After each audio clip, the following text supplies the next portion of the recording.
Hey everyone, welcome to another episode of the Coach's Corner University podcast. I'm your host, Paul O'Neid, and today I am joined by Joel Staley. Joel is the owner of Total Reset Coaching. We connected via social media, and it's going to be one of those podcasts where I don't know the person that I'm interviewing, but he's got a phenomenal story, and I always find these to be some of the most interesting conversations. So Joel, welcome to the podcast, man. I'm really looking forward to learning more about you. Great to be here, Paul. Thanks for having me, brother.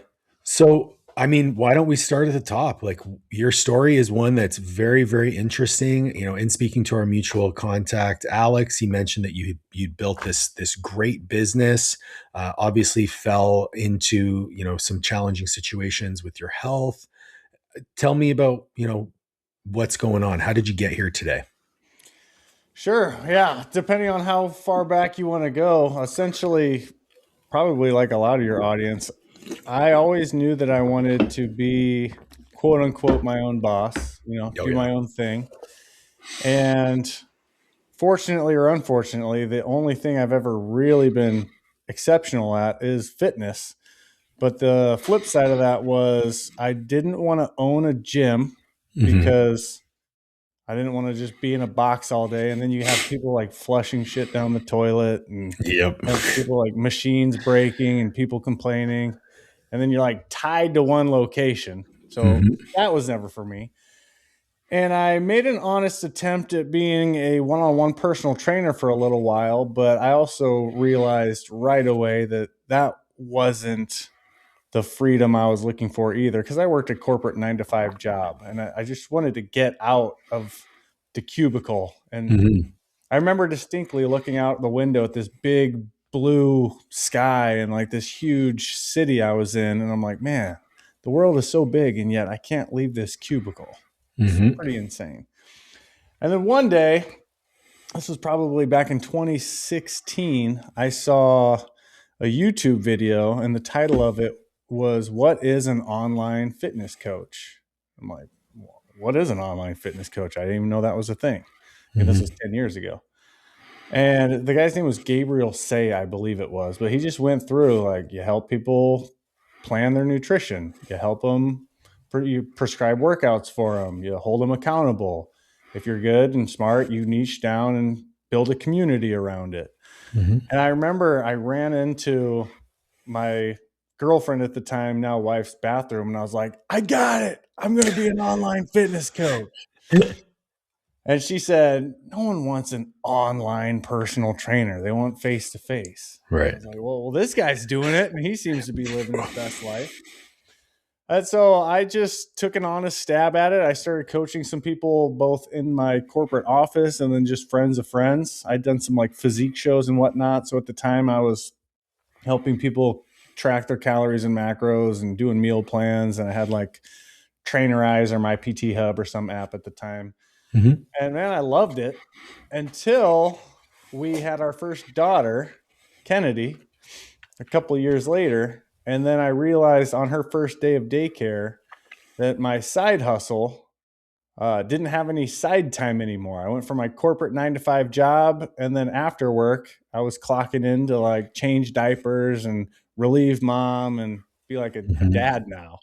So I remember very vividly stressing out on my way to work, thinking, when am I going to update these meal plans and check in on these people and update workouts? And like, there's no time anymore.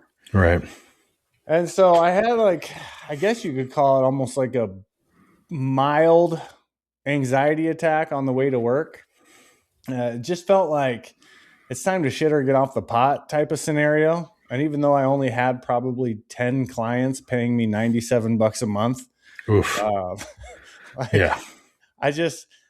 I kept coming back to the question, like, would you rather try and fail and one day be on your deathbed and say, at least I gave it a shot and know that, I went for it and didn't make it? Or would I rather stay in this job for the next 40 years and then always wonder what could have been?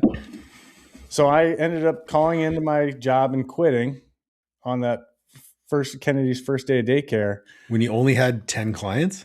Yeah. So bold move. Okay. dude, daycare, mortgage, and I'd like to claim it was just like balls of steel, but it was probably a mixture of that and also just stupidity, you know? You have to have a little bit of both, I think. You do. And some could argue they're one and the same sometimes. Yeah, fair. But it happened to be, I had like $6,000 saved up. I know I had $7,000 saved up, and I spent 5,800 of it on a coach's coach, much like yourself. Mm-hmm. And that was the best thing I possibly could have done. Because it Yeah. was like not only the burn the boats mentality, but also I was charging $97 a month. So that in and of itself should tell you I had no idea what I was doing. I didn't know what marketing was. I didn't know what a sales process, how that goes. I didn't know anything. Mm-hmm. So that's where I met Alex Povey, our mutual acquaintance. And it was the perfect timing because this all happened in February. It was February 13th, the day before Valentine's Day in 2020. So a couple weeks before the whole world shut down. Mm-hmm. And it was the perfect storm because people's gyms shut down right when COVID happened. People were stuck at home getting fat because they were just at home all day, bored.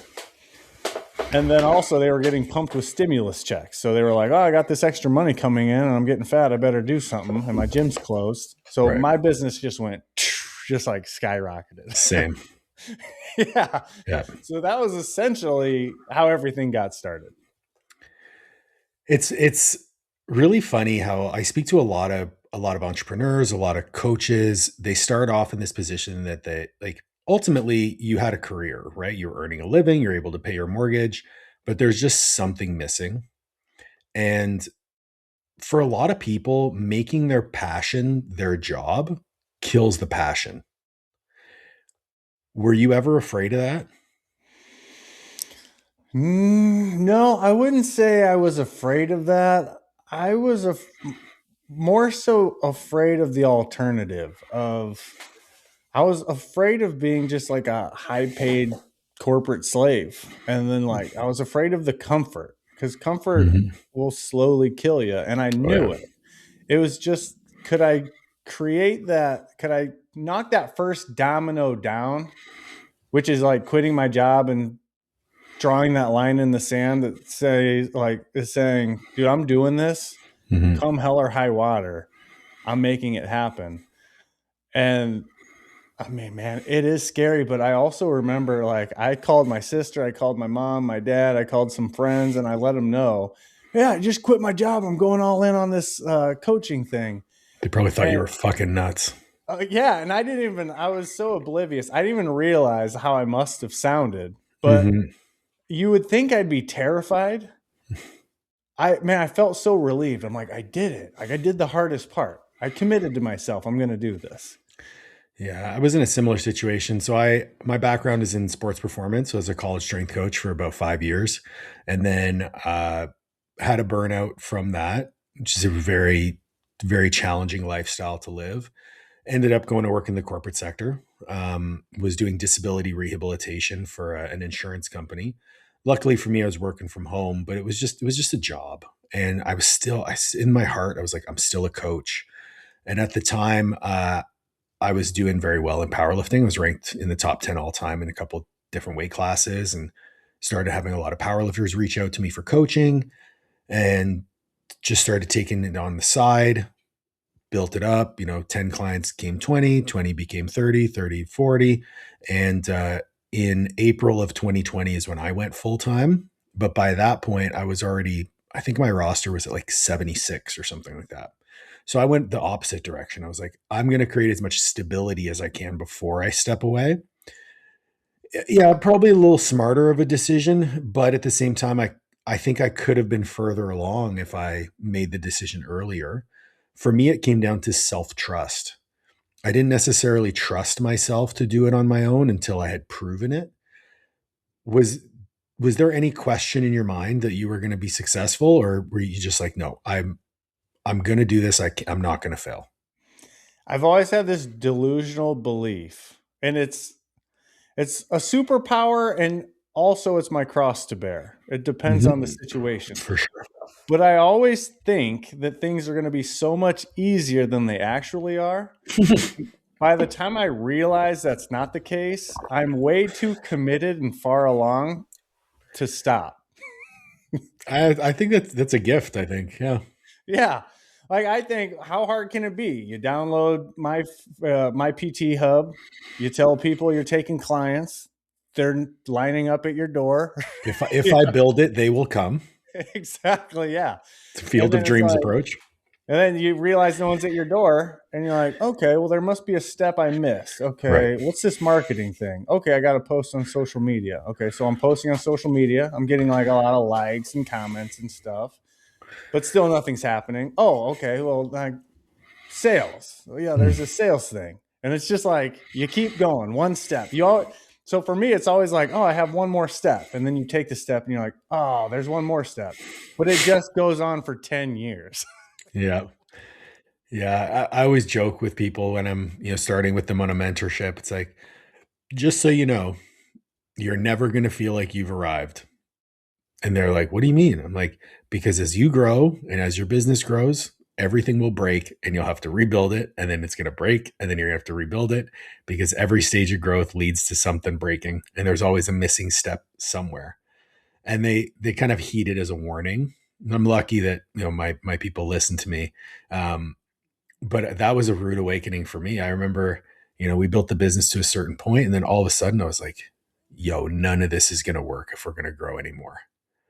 Rebuilt the website, got a new CRM, new payment process, like a whole deal. And I was like, fuck, 5 years of this, and we just have to rebuild everything from scratch. But again, from a breakdown leads to further growth.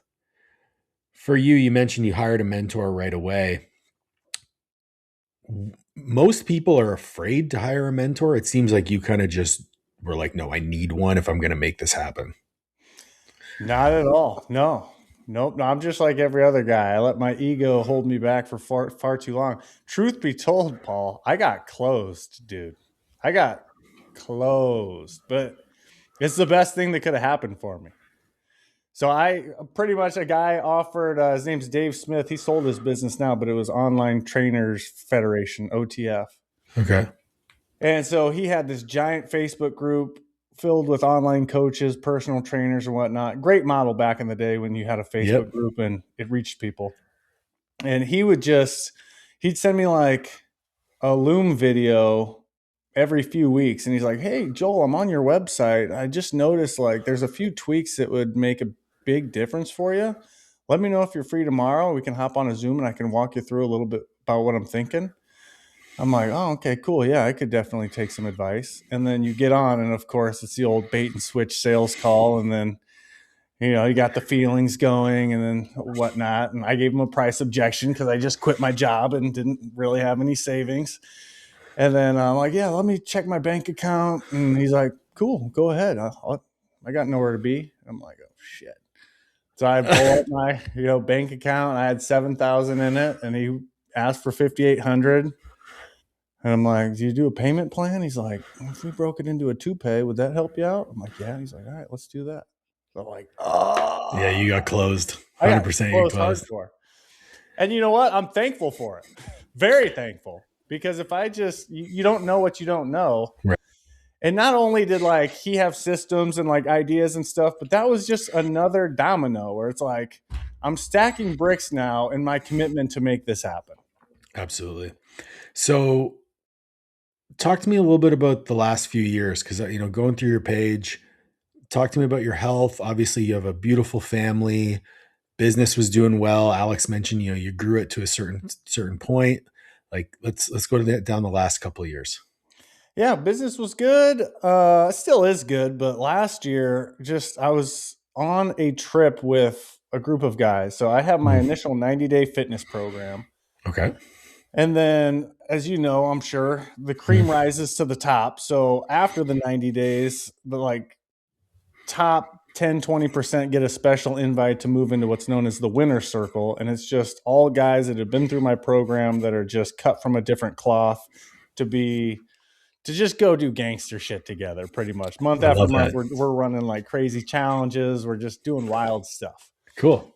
And it really is, because I have 3 daughters and a wife. It's how I offset all that estrogen and emotions in my house. Is I have my winner circle, like my guys. It'll just Okay. go. Like I met one at the gym at 4:30 this morning, and we were gonna go just jump into our local lake for a cold plunge. It didn't work out this morning, but like that's just it's Oof. just Oof. do guy stuff together. That's guy stuff. Yeah. Guy stuff. So we went to Sedona, Arizona. We meet up twice a year in person.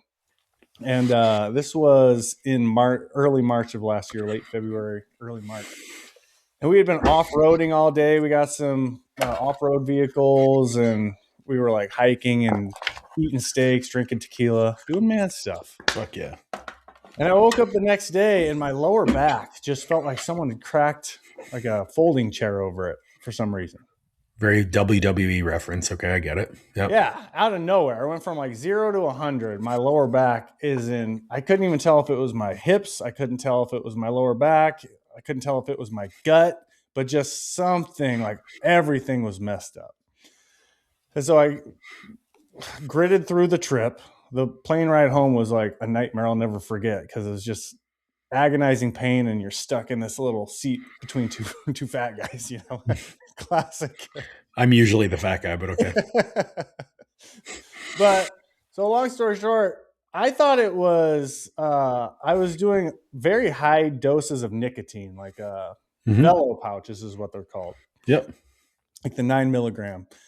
And I thought that had something to do with it because it just kept getting worse and worse. And I went to a chiropractor, which I'd never been to. I started going to a physical therapist. I was cold plunging. I was doing cryotherapy, oxygen chambers, dry needling, acupuncture, going to like these deep tissue massage people. I even was like, I saw a functional medicine doctor. I saw like a Reiki lady because I didn't know if I had like demons in me. I exhausted all options. I'm like, did a fucking demon enter me in Sedona, Arizona? I'm willing to try whatever. Except the doctor, though. Like you tried everything except the doctor. I went to, my wife made me go to the emergency room because she's like, you're turning yellow. And we went, I gave blood, I pissed. They said they couldn't tell anything. So I tried everything. And finally I was like, maybe it's this nicotine, dude. Because I don't know. It makes sense. My body's constantly like in this fight or flight, maybe like it's just not having enough time. I'm training hard. I was training for a 100-mile ultra marathon at the time. I'm lifting every day. I'm like, maybe my body's just never getting into the parasympathetic and like recovering. Okay. I cut out the nicotine for a couple days and immediately my lower back started getting better. I'm like, no way. I can't believe it. So I'm thinking this nicotine's the devil, which long story short, it's not. I literally have one in right now. I saw you put it. It was like synchronistic how crazy that was. So I start getting these crazy migraines, and then my lower back stops hurting as much. I'm still having some hip pain, but now it's migratory pain. I'll wake up and like my shoulders, right? And like the nerves are hot to the touch. If my 7-year-old daughter would like pat me on the shoulder, I would take a knee and like wince. It hurts so bad. It felt like a cattle drop. And then so it'd be in my shoulders for a couple weeks, and then I'd wake up one day and it was in like the left side of my rib cage. And then a few days later it was in the right side of my rib cage. And there was like a 2-week period it was in my nutsack. Like I couldn't even come close to my nutsack. It felt like, again, just nerve pain. And I'm getting these migraines. And again, I'm telling myself, and I'm asking, of course, Dr. Chat GPT. Yeah, of course. Who tells you you're dying? Yeah. Well, it's making logical sense. It's like, oh, yeah, your body's recalibrating after all these high doses of nicotine. Your nervous system is pretty much just recalibrating. So it's going to be like 3 months.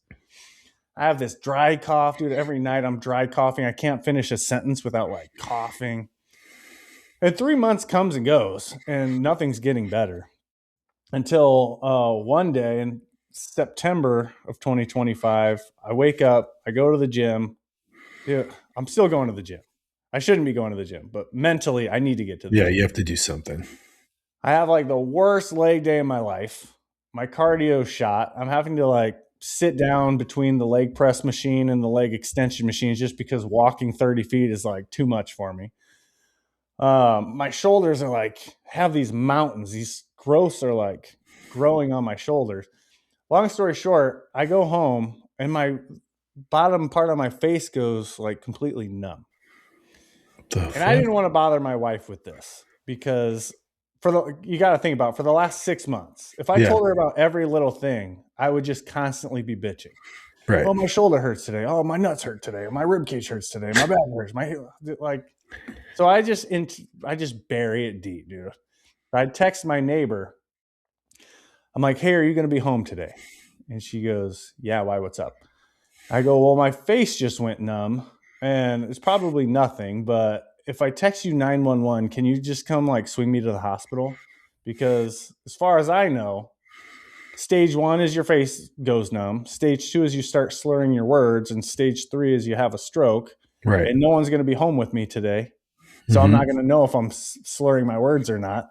I'm just working at a computer. So I'm skipping straight to stroke. So I'm thinking I can reach over to my phone and text you 911 if I need you to come like save me. And she's like, dude, I'm coming to get you now. I'm like, no, don't. We got to take the kids to school. It's probably nothing. And she doesn't text me back. So like 5 minutes later, we're getting the kids out into in our driveway. We're dividing and conquering. My wife puts the twins in her mom mobile. I put Kennedy in my truck. And then my neighbor, just like a bat out of hell, comes drifting into the driveway. And she's like, get in. And so my wife's like, what the hell is going on? Like, I guess Rebecca's taking me to the hospital. My face went numb. She's like, okay. Like, I should probably know about this. Yeah. So long story short, I go in, they're testing everything. I'm in there for 5 days. They found like a blood clot in my brain, which wasn't supposed to be there, obviously. They found like some growths on my head that were popping up, and they biopsied them. And on day 5, they said that they thought that like it could be an autoimmune thing. It could be some sort of bacterial infection from the off-roading in Sedona, which is what we're all leaning towards. Or it could be cancer, but it's probably not that. And then, on day 5, they're like, well, yeah, everything else came back negative. It's cancer. Jesus. Yeah, so pretty wild. So at first they thought it was some sort of blood cancer, like leukemia, which that was like, Jesus, dude. Yeah. I'm under the impression, okay, maybe I can like fast this thing away, or like there's got to be alternative treatments. Right. But blood cancer, that throws a whole new wrench in things. But the next day they came back and they said it was actually testicular cancer, and they were sure about it this time. And it like originated in my gut. But they wanted to get me on chemo like literally right away. Normally they take the infected testicle, they remove it to like stop the spread and stuff. But they biopsied it in my head and found it. So that shit had been spreading and spreading for the last 6 months. Right. So that's where the whole thing kicked off. I did a few rounds of chemo. I immediately started feeling better, which was insane because you think chemo. Yeah, you think they basically try to kill the cancer before it kills you. Yeah. So you're just getting loaded with toxic, poisonous chemicals, as my nurse so eloquently put it. And then, but I felt like all this pain that had been just haunting me. And like the worst part, Paul, was like, it was like no one could tell on the outside. It was just slowly driving me crazy 24/7. It was always something getting worse and worse and worse. And when you have cancer and like you lose your hair because of chemo and people know you've just gotten diagnosed with cancer, they're like checking in on you. They know you're going through some shit. They care. And you don't have to feel like this burden of it's just me. But when I didn't know what it was like, dude, I have this identity of this health and like fitness coach. Yeah. So it's like messing with my identity. But B, it's like, dude, I can't even like talk to anyone about this because I don't know what's going on. I don't even know what I would talk about. That's such an emotional mind fuck because, I mean, I think all men fall into the same we'll call it a trap that you did, where it's like, I'm going to carry my burden. And just because I carry it well doesn't mean it's not heavy.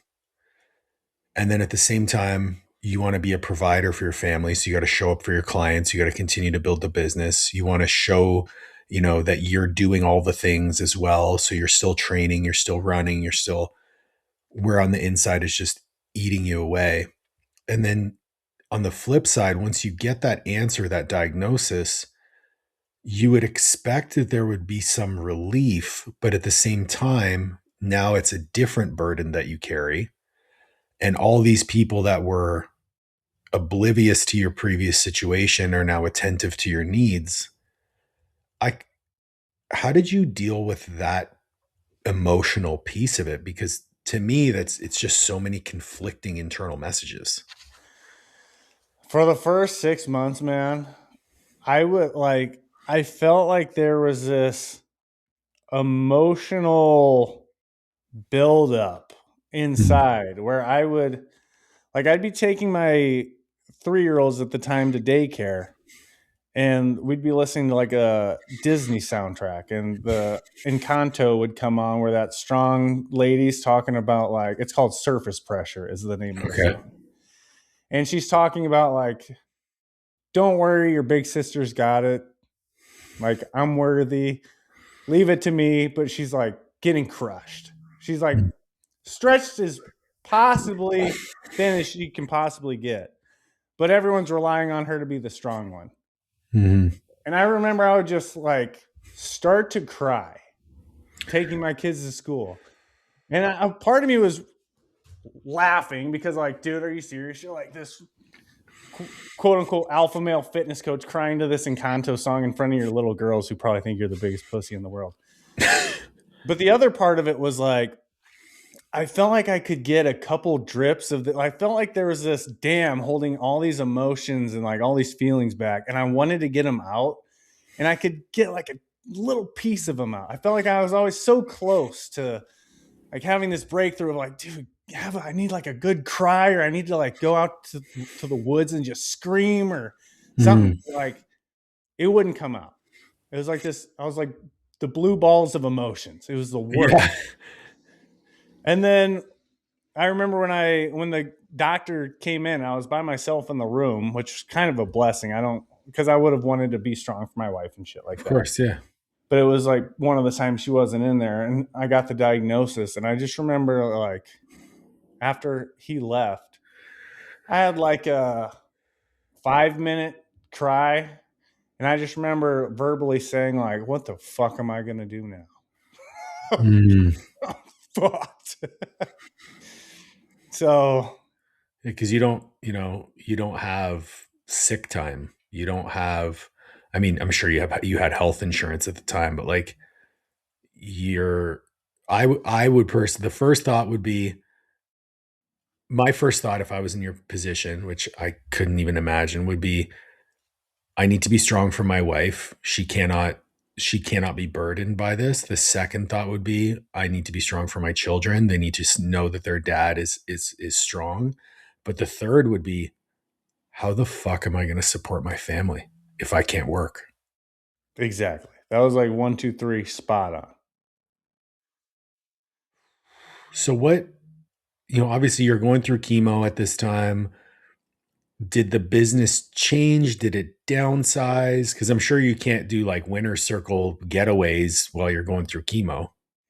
No, we were actually supposed to be one as I was in the hospital for 12 days. Like, the first 5 days getting diagnosed and then the chemo and whatnot. I had to cancel that winter circle trip, which was all right.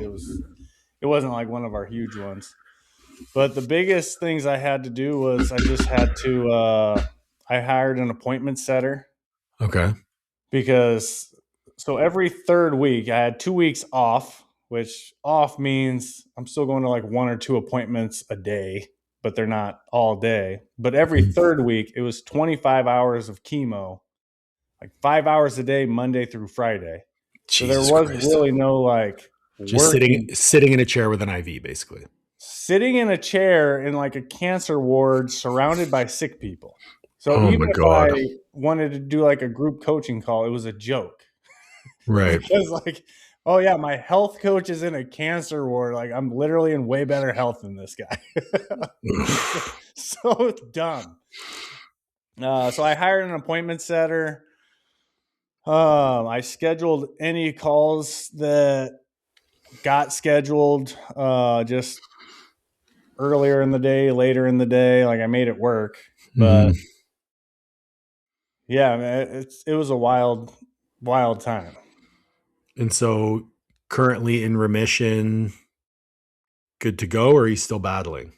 Yeah, dude, not only in remission. This is like the tackiest brag, but so I to answer your question, yeah, I wrapped up the chemo on like December 18th, Mhm. 2025. So it was nice kind of leave it in 2025. They set a PET scan for earlier this month, like 2 weeks ago, and I went and there was nothing in there to be concerned about. Fuck yeah. What was really nice is I was supposed to have a testicle removed on the day before Christmas Eve. Oh God. Yeah. Merry Christmas. Yeah, no, yeah, exactly. My stocking's a little less full than it had been. I'm glad you can like find the humor in it. Yeah. Well, so it's cool. And there's nothing wrong. Like if I lost a testicle, Yeah. I kind of look at it like a battle scar. Like it's not the end of the world. I don't think anyone really gives a shit. You also already have 3 children, so it's not like you're gonna deal with that part of it. Yeah. Um, but so I had a client that was asking me, he's like, so why he's actually in Canada. He's a surgeon. And he's like, why are they removing the testicle? And I was like, I don't know. He's like, do they think there's like a big statistical advantage of it not coming back or like, what's the deal? So I was like, these are valid questions I should Yeah. probably be asking my guy. So I asked the surgeon the day before I had surgery. I was like, so yeah, is there like a huge advantage? And they're like, honestly, we don't know because 99% of the time we remove the testicle first and then get you on some sort of chemo. But because you were knocking on death's door, we just went straight for the chemo. So like it's kind of a safety precaution. We don't know one way or the other. Mhm. And I was like, well, I'm going to need a better pitch than that, doc. Otherwise, we're Yeah. keeping the band together. So I am in the 1% of guys that have gone through this whole ordeal and still have both my nuts, which is my big win of the year. I'd say that's a pretty big win. Yeah, I feel great about it. I think my next question.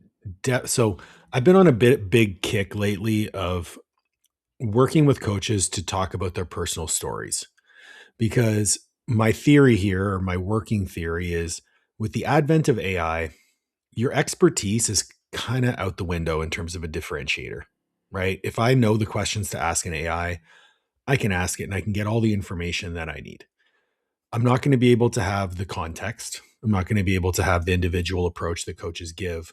But more than anything, as a coach and as a marketer, your personal story is going to be the moat around your business. How those stories led to the growth, the learning, how it applies to the coaching that you do with your people.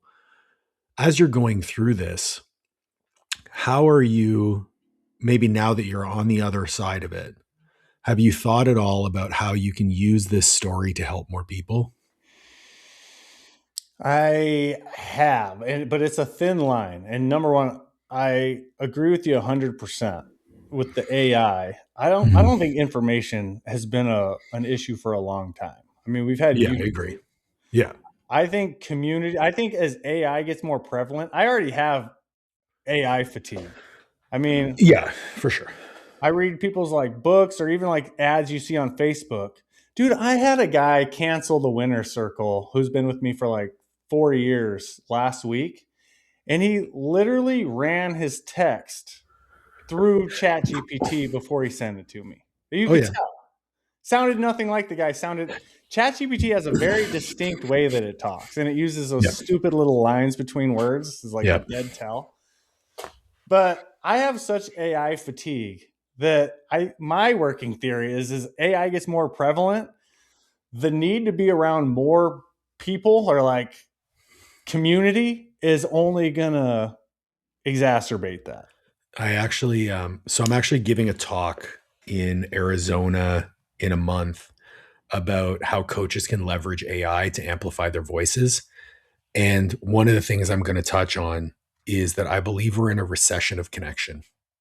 I think the social media, being able to see everyone's highlight reel, being physically removed into these remote situations, people need more connection. So I agree with you 100% about the community aspect of coaching, something that we're working to leverage within our business to a large degree, because people want to be part of something more than just themselves now. And they're sick and tired of being marketed to. Yeah. Like, okay, sorry, that was a bit of a tangent. So your story, how are you going to help more people? The thin line I want to walk is I don't want my identity or my brand to become the cancer guy. I never did. I totally see that. Yeah, yeah, for sure. Even when I was going through it, and my wife's like, people want updates. And I'm like, I'll give an update, but like, I'm not. So, like, I got rehospitalized after one of my bouts of chemo. It just, my white blood cell count went to dog shit and my fever skyrocketed and I had the chills and I fought it as much as I could because I didn't want to go back into the hospital. But ultimately, I needed to get back to the hospital. Right. And my wife's like, people need to know about this. So they send us more money to your GoFundMe. I'm like, I do not want my identity to be the fucking cancer guy. No, Yeah. I don't think any guy does, but especially me for one reason or another. So I don't want to like harp on, kind of like, think about Lance Armstrong. Everyone knows he had nut cancer. And sure, he tarnished his reputation a little bit. I'll give you that. He's known for a couple things. Known for, hammering PEDs, but yeah, for sure. Before that, though, they weren't like the cancer guy. It was just like a puzzle piece of his story of like, Right. dude, not only did this guy get all these wins in the Tour de France, but like he just beat cancer too. Like that just makes it The even icing on the cooler. cake. And he This, started a cancer foundation and stuff like that, which is super duper cool. yeah. But I had a business guy come up to me at another mastermind a few months ago. He's like, dude, you should just work with guys going through cancer and cancer this, cancer that. I'm like, I have no interest in being surrounded by sick, dying, cancer laden people and then That like would be hammering very. them for thousands of dollars worth of coaching as they're, in the worst predicament of their life. I I feel like that would be such a fine line between wanting to help, but then also feeling predatory. Yeah, I do too. What you're telling me about identity really, really resonates with me because so about 18 months ago, I tore both my quads squatting. Um, and so, like I mentioned, in my journey as a coach, I was a high level power lifter and took a year off, had some injuries, came back, was gonna try to break an all time record, and ended up tearing my quads. And everyone was like, "Bro, you need to post that video. You need to talk about your rehab constantly." And I was like, "I don't want to be that guy. I don't want everything that I do to be centered around me having torn quads." So the fine line that I drew was that, like, yes, this happened to me, but I focused all of my energy and all of my messaging around the through line of our business, which is personal development. So it's like, this is an obstacle. I am overcoming it in these ways. This is it. So it just became part of the story. Like you're mentioning with Lance Armstrong. It's like, it's just part of the story. It isn't my story. Um, I'm really curious how you're going to navigate that moving forward. Cause it, especially like, yeah, tearing quads is one thing, but you say the word cancer and it just brings up all of this other shit with it because everyone has a family member who's gone through cancer. Everyone has some sort of connection to the disease. Yeah, man, I'm fascinated by this. I think this is an interesting problem. Like from a business perspective, this is a really interesting problem to solve. I never want to be cast as like, make myself out to be a victim is I think what it Yeah. is. Like I don't want my content to be, oh, I survived cancer and it was the hardest thing ever. And, so, but the other side of that is you're so right. It's such an emotionally charged word Mm-hmm. that going back to me getting closed by Dave Smith, and that honestly being one of the best things that's ever happened to me, I'm under the impression that, at least for the niche that I serve, one of the most important parts in our entire 12 weeks plus together is that initial sales call when it's time to do what I did when I quit my job or when I Yeah. signed up with Dave Smith. It's that, like, I'm done putting this off. I'm getting uncomfortable. Here's my credit card. Like, I'm in. I've been telling myself and my family I'm going to do this for 10 years. It's time, and actually like getting uncomfortable and taking action. Because Mm-hmm. honestly, after that, Paul, and I would never do this, but I could say just eat chicken breast for the next 12 weeks. And because they've committed to themselves that Yeah. they're like, I'm starting now. I don't care what this guy tells me, I'm getting in shape. Mm-hmm. That commitment factor is the most important part. Now, my Yeah. 12-week program is great. Don't get me wrong. But the most important part is them, like, it could be awesome, but if they don't commit, it doesn't matter. It's that Mm-hmm. commitment is really where everything kicks off. So, where I've thought about using the cancer thing is like, honestly, if we're getting into just fear based objections at the end of it, and just Mm-hmm. having an honest heart to heart of like, hey, man, you do what you want to do. If this doesn't sound like a fit, definitely don't do it. But from what you're telling me, it sounds like it's really important to you. And all I can say is take it from a guy who's like been on his literal deathbed and looking his family in the eye. My one saving grace was, dude, I could have been like an alcoholic there with fatty liver disease, feeling like a complete piece of shit. Or I could Mm-hmm. be 50 pounds overweight with heart disease, feeling like I let everyone down. Mine was like a freak accident. That was like Yeah. my silver lining of the entire thing is if I died, it was like, well, at least he didn't leave us hanging because he was a turd. Right. So like just think one day you're going to be in that same position as I am. I want you to be able to look back and say you did everything within your capability to look your family in the eye and say, Dad stuck around as long as possible. That's pretty fucking powerful. And I think it plays into one thing that a lot of men need, and that's perspective. You know, Exactly. I I have the pleasure of working with a lot of really high achieving men. And one of the things that is a common thread with all of them is they all want to know that they did everything they could.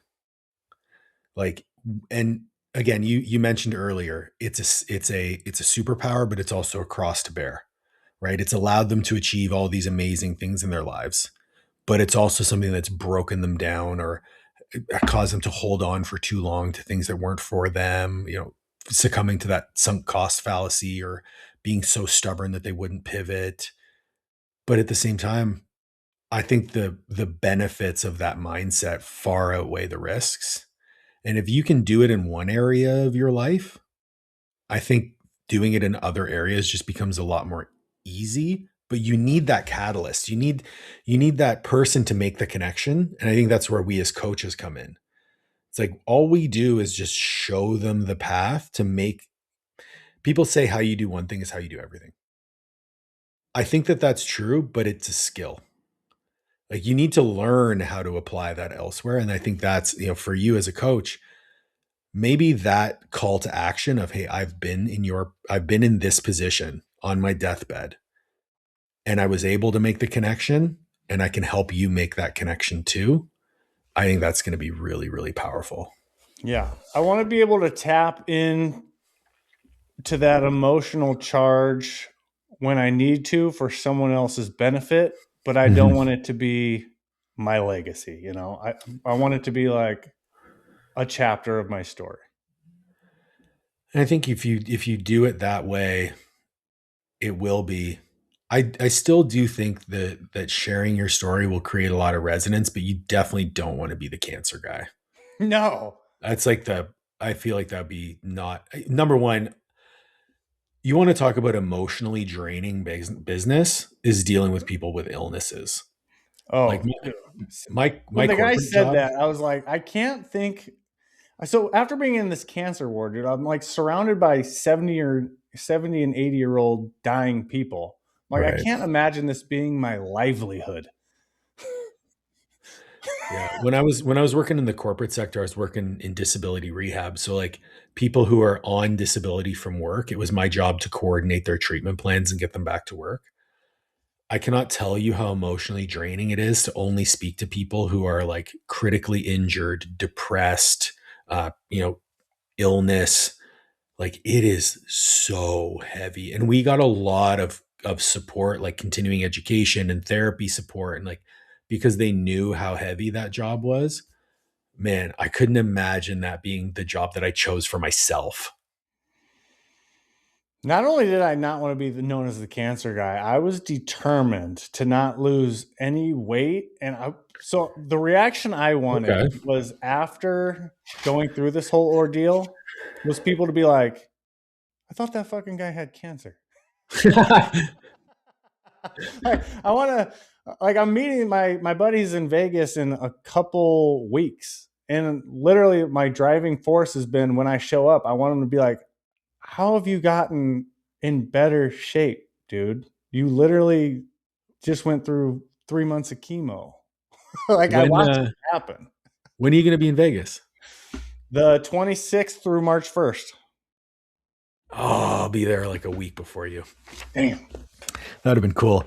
All right, let's talk a bit more about your business. So, I mean, part of what I try to do with the podcast is learn more about great people doing great things for great people. And I think talking about stories is really important because we all come at this from a different direction. We all have different ways of creating resonance with our audience. We all have different niches that we serve. I'm also really interested in how we serve them. So you mentioned you run a 90-day program and then pivot into winner circle, which is like your top 10%, you keep them on, and it's more of like a community based approach. Can you go into a bit more like the nuances so that people can understand like, hey, there's a lot of different ways to do this? Sure. Yeah, the reason I go for the 90-day program instead of the month to month, besides I like to get paid in full, which is just a guilty admission, That's fair. is just like I think it's very important for the guy to swipe the credit card and commit to himself that, like, I'm in, it starts Monday, done fucking around. Right. There's also a big benefit to a deadline where, all right, I just paid all this money. I'm starting today. That means I have until this date to hit this goal. Okay. If you think of pretty much any sport, yeah, there's like a shot clock or a time limit or something. It just helps kind of like keep the pressure on of like, oh man, I told everyone I was going to lose 40 pounds. And I only have a month left and I got 10 pounds to go or whatever it is. Mm-hmm. So that's why I like the 90. And then of course, within that 90 days, it's important to help guys learn how to fly. Like, I don't want to work with people. I'm really good for a short amount of time. I don't want to overstay my welcome, I guess you could say. That's so funny. I was listening to a podcast earlier about and the topic of like energy like beverages came up. And I think there's a parallel to be drawn between people too. So there's certain beverages that are optimized for first sip. So you think of like Logan Paul's drink Prime. You have the first sip and it's amazing, but then as you drink it more, you're like, I've kind of had enough of this. But then there's drinks like Diet Coke or Coke Zero where you have the first sip and it's good, but then you can just keep drinking it forever. I would put myself, I'm like, the more time you spend with me, the better it's going to be for you. You're more the prime. You're like, I'm just going to get I'm the in, prime. do work, and then be done. Well, I don't even remember what movie it is, but I think it's like a mob movie or something. But the guy gives his son advice. He's like, always leave him wanting more. And he's talking about like girls. Mm-hmm. And so that's how I just don't want to overstay my welcome and have someone paying me for 6 months when I ran out of good advice for him 2 months ago, Fair. or whatever. So the goal within that 90 days is to get them set up with a plan, teach them how to build their own workouts, which really isn't that tough. Progressive No. overload and frequency are going to be the two main things that I drive. Mm-hmm. help them figure out. So I'm a big prolonged and intermittent fasting guy. My niche is like guys that have businesses or demanding careers and families. Mm-hmm. So the things that used to work for you in your 20s when you were kind of like a single bachelor with all the freedom in the world no longer make any sense. Mm-hmm. Because instead of adding even more, like eating 6 meals a day and then doing like 2-a-days in the gym, is like, dude, I can't. I'm scaling my business and then I have a family. Like, Mm-hmm. I need less. So that's why fasting works really good with my demographic, is because it allows them to be very intentional and productive throughout the workday when they're fasting. And then when they transition into family mode later in the day, they're eating, high quality dinners, stuff like that within more of an eating window. If Okay. they really want to escalate, they can do like longer fasts, and we go over the pros and cons of all that. So by the end of 90 days, they know what works for them. And ideally, they've lost the weight they want to lose, and we can transition them more into an intermittent fasting instead of having to do all these long fasts here and there. But it's a 3-piece combo. It's the physical, which is mostly like weightlifting, Mm-hmm. fasting, and eating high quality food. The mental, which what we do is, I don't know if you've ever gone down the rabbit hole on the subconscious mind at all, Yeah, for sure. but a lot of guys, like, whether they don't think they're worthy of being single digit body fat, or they think that they're going to lose out on their current social circle and get judged negatively by people if they get too lean or hit their goals or whatever it is. There's always some sort of weird scripts running below Mm-hmm. the surface. So we want to figure out what those are and address those and kind of replace those with more positive, programs in alignment with where someone's looking to go. And then the third thing is just the tribal aspect. And that's a mixture of one-on-one accountability. So we're talking every week, tracking your progress, coming up with game plans, and then being surrounded by other guys with businesses and families looking to lose stubborn fat and get kind of that healthy competition with like the leaderboard and like who's working the hardest, kind of environment. Because pretty much every successful person will tell you we're the sum of the people we hang around the most. And for my avatar, that's their wife and their little kids. So it's not really ideal for that iron sharpens iron environment. Do you run this in like a cohort approach, or do you just perpetually onboard people in? Evergreen, yeah, perpetual. Which is Interesting. nice because I think it was like the Huntington Beach bad boy or whatever, the MMA fighter who's had the plus minus equals Mm-hmm. rule, where Yep. like you should have people ahead of you so you know what you're chasing, have Mm-hmm. people equal to you for like that healthy competition, and then people behind you so you can kind of like show them what's up.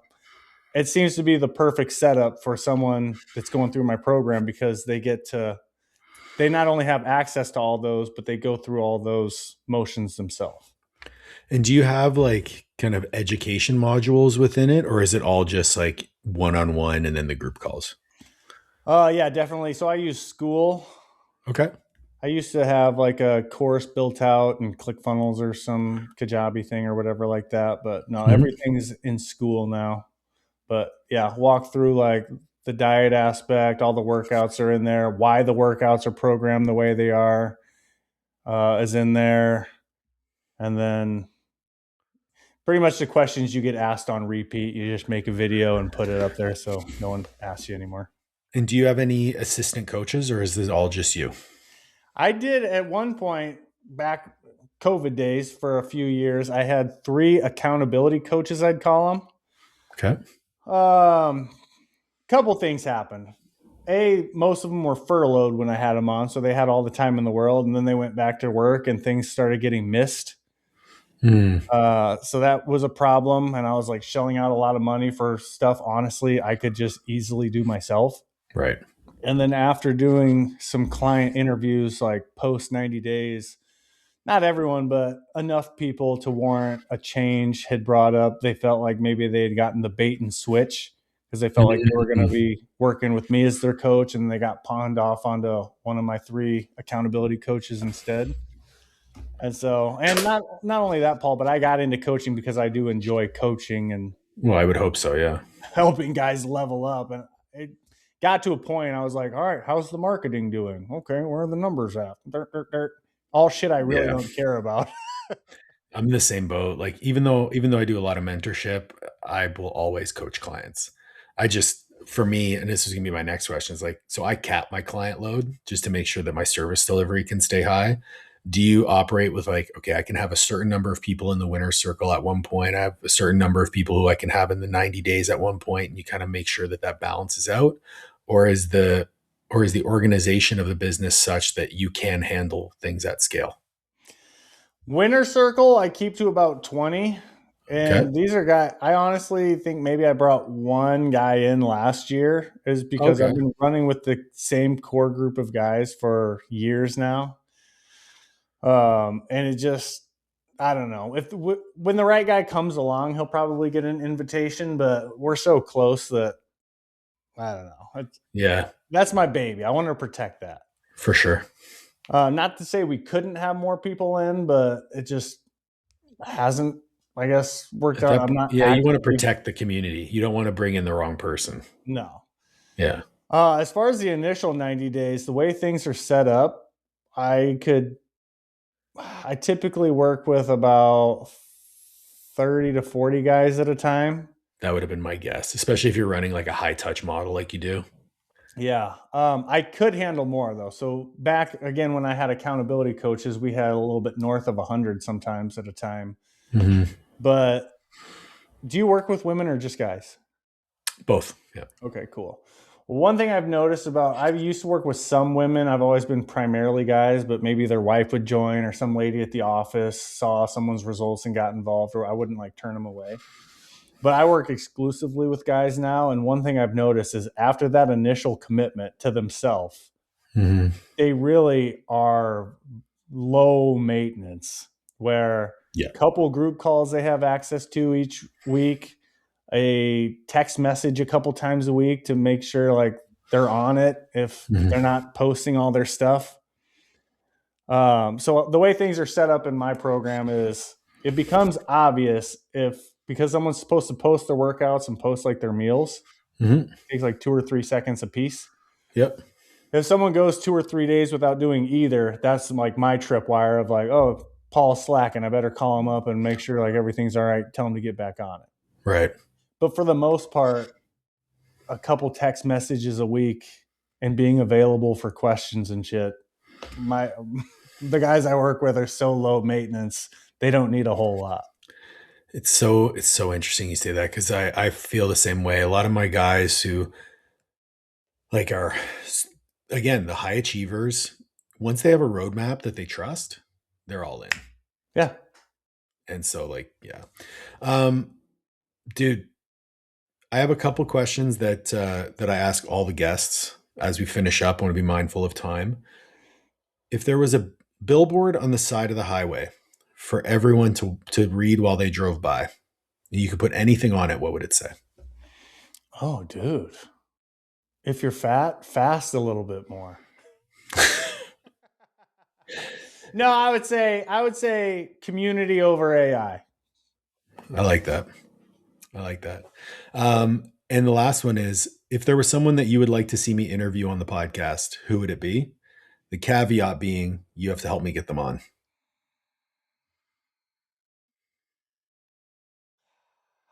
I don't know why I want to say Shakira. I've been obsessed with Shakira since I was like 12. She has nothing to do with your niche at all. She's just No, you also can't help me get her on. Or maybe you have some random throughway to Shakira. No, I don't. I wish I did though. Your wife better not watch this. She doesn't even listen to my podcast. In the fitness realm, man, you know what? So my first intro into intermittent fasting before I got into like prolonged fasting and all that stuff was Greg O'Gallagher with the Greg, oh chemo yeah. body. Another Canadian. I mean, there's a few of the good ones. Yeah, I don't know. That guy stays lean seemingly all the time and he gets his blood work done. I mean, it just, I don't know. I like that guy. I resonate with him. All right. He Well, doesn't have like a wife and kids though. So I'm a little weary of him. Dude, I've really enjoyed this conversation, man. I'm glad we made it happen. I think your story, um the way that you talk openly about the things that you're kind of going through and also integrating within family, business, life, and then the process of just continuing to iterate, I think is really, really important for people to hear. So thank you so much. I appreciate you. You're a great conversationalist, and I have to say, it's not usual that I almost cry during a podcast, but your tonality and just your questions, I could tell that you're a genuinely good dude that cares about the people that comes into his circle. So, I appreciate that, man. And you know what? You're in the circle now, and we'll definitely keep in touch. oh man. I appreciate you. Thank you so much. Oh, where can people find you? Yeah, connect with me on Instagram, Joel Staley Fitness. I follow Paul, so I should be easy to find. Awesome. Thank you, everyone, for joining us. Please make sure to like, share, subscribe, ring the bell for notifications, and we'll catch you on the next one.